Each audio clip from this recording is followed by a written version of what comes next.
How to assemble a high-brightness LCD monitor.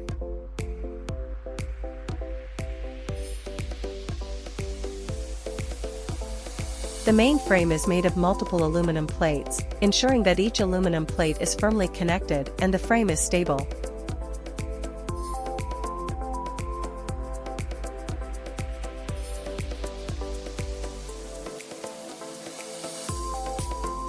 Evenly install the LED backlight system in the frame to ensure that the backlight source is evenly distributed and provides sufficient brightness.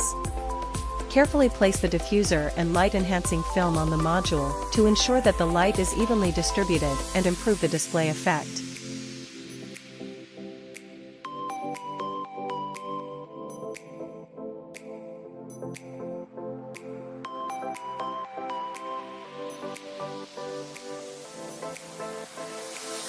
Fix the LCD panel in the frame to ensure that the panel is aligned with the frame to prevent display distortion.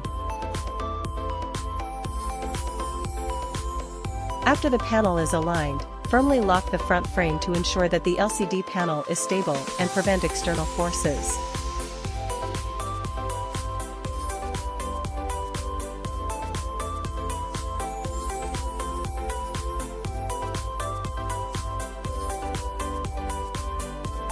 Install the electrical box, connect all necessary wiring and power components, ensure that all connections are correct and test them to ensure the normal operation of the equipment.